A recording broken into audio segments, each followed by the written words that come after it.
नमस्कार, आप देख रहे हैं बेबाक वार्ता 108 न्यूज और मैं हूं आपके साथ मानवी ठाकुर। लोकसभा 2024 चुनाव में चर्चित प्रत्याशी के रूप में उभरने वाली भावना पांडे के अचानक चुनाव मैदान से हट जाने का कारण लगातार लोगों के जहन में आज तक है। जिस तरह से भावना पांडे ने लोकसभा चुनाव की तैयारी हरिद्वार सीट पर की थी, इतनी तैयारी अभी तक किसी भी प्रत्याशी ने नहीं की। लेकिन अचानक ऐसा क्या हुआ कि भावना पांडे चुनाव नहीं लड़ी? आज प्रेस कॉन्फ्रेंस कर भावना पांडे ने बताया कि उन्होंने अपने भाई त्रिवेंद्र सिंह रावत के कारण चुनाव लड़ने का मन नहीं बनाया। उन्होंने ये भी कहा कि भाजपा से उनका ज्यादा संबंध नहीं है, लेकिन हरिद्वार की जनता से जो प्यार उनको मिला उसको वो लगातार जारी रखेंगे और आने वाले नगर निगम और नगर पालिका चुनाव में अपने प्रत्याशियों को उतारकर एक बार फिर हरिद्वार की जनता के साथ खड़ी होंगी। उन्होंने ये भी कहा कि लोगों का जो प्यार, जो आभार उनको इस सीट पर मिला है, यही कारण है कि आज वो हरिद्वार को छोड़ना नहीं चाहती।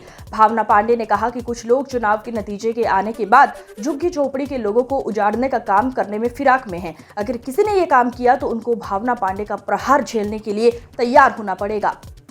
क्या तैयारी है, क्योंकि लोकसभा में आपने बड़े चर्चे थे आपके, तो आप बताइए। देखिए, लोकसभा में तो मैंने त्रिवेंद्र सिंह जी को समर्थन किया और जब हम एमपी बना सकते तो काउंसलर भी बना सकते हैं।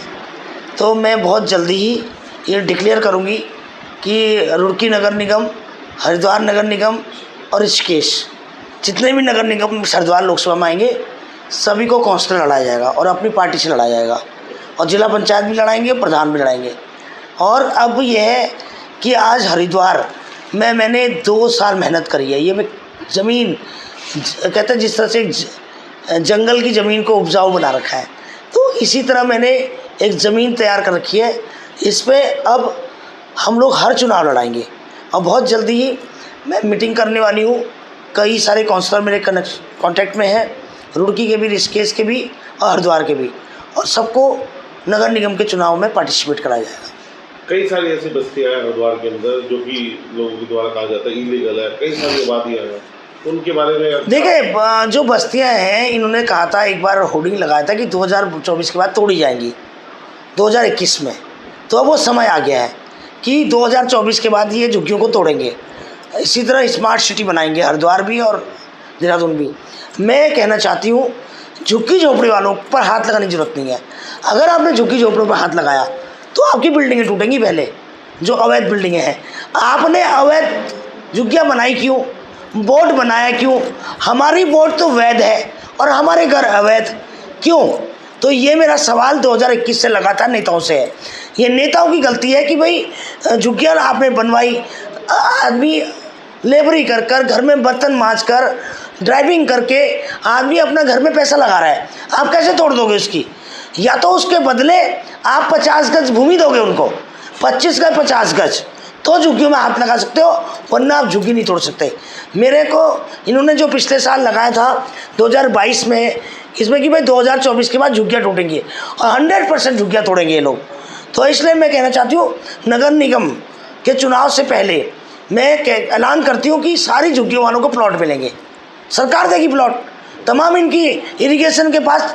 हम अब कितने दुर्भाग्य की बात है, उत्तराखंड में अभी ये लोग बंटवारा नहीं कर पाए।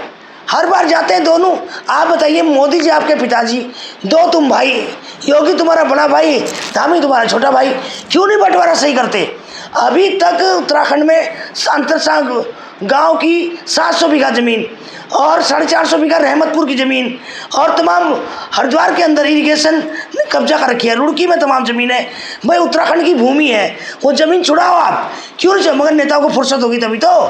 और मैं कहना चाहती हूँ कि जितनी भी उत्तराखंड, अभी मैंने एक केस है सांतरसा गाँव का, मैंने बच्चों को कहा था स्टेडियम के टाइम पर, जब मैं प्रोग्राम करती कि मैं यहाँ एक बड़ा स्टेडियम बनाऊँगी, तो मैं उस ज़मीन की तय पर गई, हाई कोर्ट से फेवर में हो चुका है सांतरसा गाँव। उसके बाद यूपी इरिगेशन सुप्रीम कोर्ट चली गई और यहाँ से लड़ने वाला कोई है नहीं हमारे सरकार की तरफ से।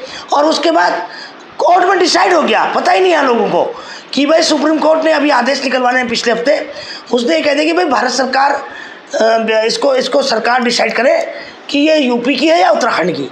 इसको करने में क्या दिक्कत है? कोई ढंग का काम करते ही नहीं है। तो इसलिए मैं क्या चाहती हूँ कि जितने भी हमारे इरिगेशन डिपार्टमेंट में ज़मीनें हैं, इनमें झुग्गियों वालों को बसा दिया जाए। इनमें आप क्या कहते हैं, स्टेडियम बनाओ, इसमें सार्वजनिक जो जनहित के काम हो वो करिए। अभी वो दे देंगे बाबा रामदेव को लीज पर, हजारों एकड़ ज़मीनें लीज पर देते बाबा रामदेव को, है मतलब रात दिन उसको अरबोपति खरबोपति उसको क्या करेंगे बाबा रामदेव के, ना आगे न पीछे, कई हजार करोड़ के मालिक हो गए वो। बताइए कल उनके जाने के बाद लूटपाट बचेगी। तो आज जनता भूखी मर रही है, घर नहीं। मैं तो बाबा रामदेव को कहना चाहती हूँ, सारी अपनी जितनी प्रॉपर्टी है सारी गरीबों में दान कर दो, तुम्हारे बाद सब खा जाएंगे लोग। तो इससे अच्छा तुम्हारा नाम भी होगा और ऊपर जाके तुम्हें शांति भी मिलेगी, और मदर टेरेसा की तरह काम करो। आज की खबर में बस इतना ही। देखते रहिए विभाग वार्ता 108 न्यूज़। नमस्कार।